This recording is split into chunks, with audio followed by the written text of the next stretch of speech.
ano. O tópico que a gente vai ver hoje, que é a parte que estava faltando do TD avaliativo de vocês. Lembrando que o TD é até o dia 13 de julho, tá? E se vocês tiverem observado, em algumas questões eu pedi que vocês resistem os cálculos. Então é necessário que vocês façam, obedeçam isso, porque se a questão está pedindo um cálculo e você não está registrando, ela não vai ser considerado como resolvida, tá certo? Então vamos lá. Estudo dos conjuntos. Aqui a gente vai dar uma voltinha em todo tipo de conjunto que vocês já estudaram durante o fundamental, tá? Então, ó, o primeiro conjunto que vocês estudam é o conjunto dos números naturais, que você vê lá no maternal, que inicia-se a ideia que os números começam no zero e são infinitos à sua direita, tá? Então, ele é representado pelo N, é o símbolo dos números naturais. Passado isso, depois vocês são apresentados ao conjunto dos números inteiros, que é quando entram os números negativos. Os números inteiros, o conjunto dos números inteiros, eles são representados pelo Z, né? Que é o símbolo desse conjunto. E aí os números inteiros é quebrado aquela história que os números começam no zero.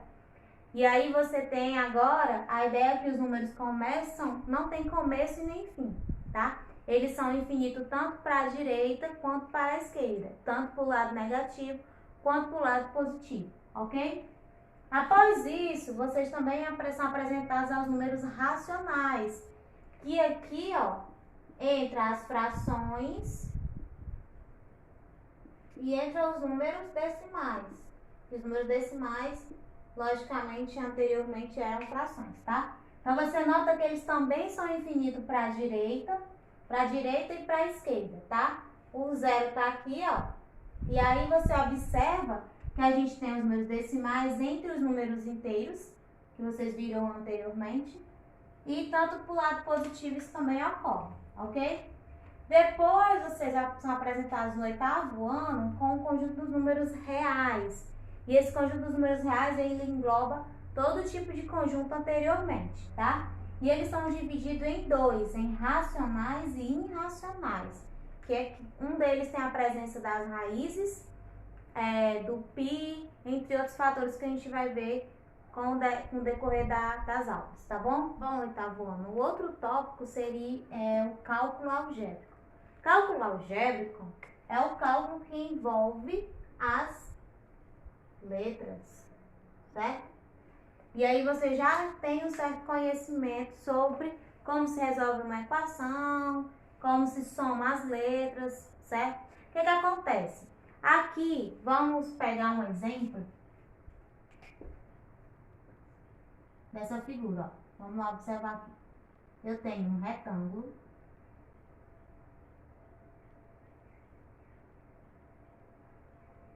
E aqui eu chamo de x. E aqui eu chamo de x e aqui eu vou chamar de 2x. Então, se eu pedisse assim, ó, determine o perímetro da figura a seguir. Aí eu tenho um retângulo. Perímetro, você tem que lembrar que é a soma de todos os lados de uma figura. No caso da figura do retângulo. Se você observar, esse lado aqui, ó, ele é paralelo ao lado de cima.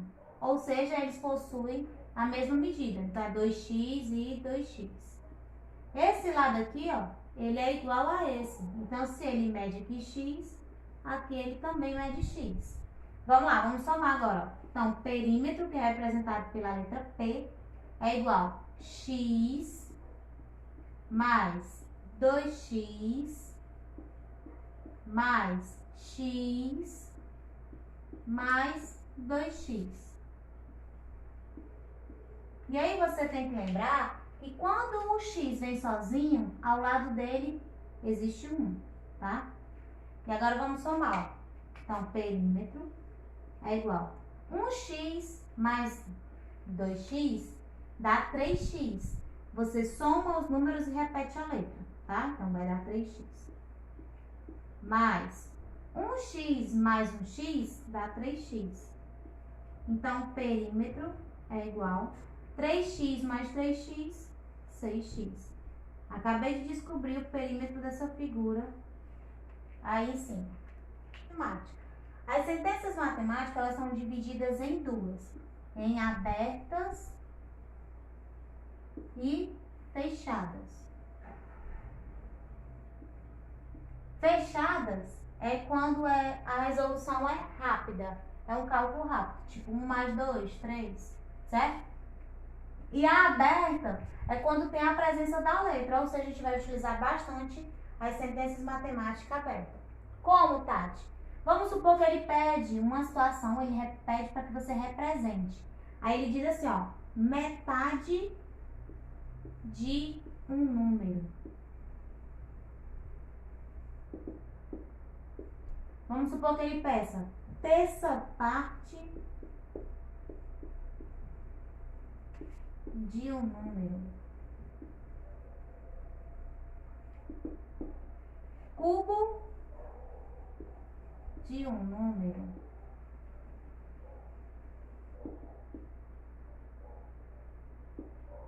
Quadrado de um número. Dobro de um número. Então, para essa situação, ele vai querer que você represente em sentença matemática aberta, tá? Então, vamos lá. Metade de um número, você tem que lembrar que metade, a gente divide algo por 2, certo? Como ele quer de um número, ele não cita que número é, você vai botar qualquer letra do nosso alfabeto, tá? As mais comuns é o X e o Y e o Z, mas você pode utilizar qualquer uma, a não ser que a questão peça a letra adequada, tá? Mas se ele não pedir, você pode usar qualquer uma delas, tá? Vamos usar a mais tradicional, que é o X. Então, metade de um número, vou pegar o número, que eu não sei quem é, chamo de X, e divido por 2, porque o 2 refere-se a metade, tá? Terça parte. Falou em terça parte, isso é fração, tá? Então, bota em forma de fração. Terça, você lembra do 3. Porque o 3 lá na fração, quando você tá lendo, ele chama-se terços, tá? De um número, vocês não sabem que número é, então chama de X. Então, fica X sobre 3, tá? Cubo de um número. Se é cubo, você tem que lembrar que cubo tem a ver com potenciação de um número. Então, você chama de x elevado ao cubo, que é 3. Quadrado de um número. X elevado a 2. Dobro de um número. Dobro é multiplicando 2 vezes o x. Ok? Vamos lá, tá bom. Agora vamos ver o outro tópico de cálculo algébrico que fala valor numérico de uma expressão algébrica. O que seria isso, Tati? Ele vai dar uma expressão algébrica para vocês, mas lembrando que se ele quer o valor numérico, ele vai dar o valor das duas variáveis, das duas letras, tá? Então, vamos lá. Você vai fazer o quê? Você vai pegar as informações que ele te deu, onde ele diz que o x é igual a 1 e o y é igual a menos 2. E aí você vai substituir na expressão algébrica, tá? Lembrando também que quando um número está grudado na letra, associado a ela, existe uma multiplicação entre elas. Vai ficar 2 vezes. Quem é o x? Nesse caso, ele diz que o x é 1. Então, você vai botar 1. Mais 3 vezes. Quem é o y? Menos 2. Como é um número negativo, eu dou a dica que você coloca entre parênteses, tá? E aí vamos multiplicar. 2 vezes 1, 2. Por que eu dei a dica? Porque aqui você vai multiplicar, ó, mais vezes menos, vai dar menos. E 2 vezes 3 vai dar 6. Sinais diferentes, jogo de sinal, ó. Repete o sinal do número maior, que é o menos, e subtrai. 6 menos 2, 4. Vamos fazer mais um exemplo. Vamos lá, o segundo exemplo. Eu tenho uma expressão a ao quadrado menos 3b mais 2c à quinta potência. E aí ele diz que o a vale menos 1 o B vale 9 e o C vale 0. Então, vou pegar essas informações e vou substituir nessa expressão algébrica. Então, vamos lá. Quem é A? Menos 1. Se ele está dizendo que o A ao quadrado, então vai ficar menos 1 ao quadrado. Menos 3 vezes. Quem é o B? 9. Mais 2 vezes. Quem é o C? 0. Se o C está elevado à quinta, então o 0 tem que ser elevado à quinta potência também, tá? Então, vamos lá. Vamos resolver, ó. Menos 1 ao quadrado é a mesma coisa de menos 1 vezes menos 1, que vai dar mais 1. Menos 3 vezes 9, isso aqui vai dar 27.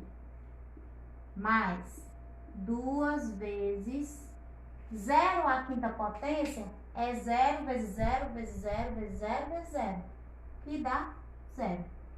Lembrando que a gente tem essa sentença aqui, ó. E aí, o que acontece? A prioridade é a multiplicação. Então, vai ficar mais 1, menos 27, mais 2 vezes nada, nada. Sinais diferentes. Repete sinal do número maior e subtrai. Dá 26. Com mais nada, lembrando que o 0 é elemento neutro, então fica apenas menos 26. Esta é a resposta final. Os conteúdos avaliativos, o TD avaliativo de vocês, se encerram aqui. Peço que vocês não deixem de fazer esse TD, tá? Ele é de muita importância para a nota de vocês, tá ok? Então, até a nossa próxima aula.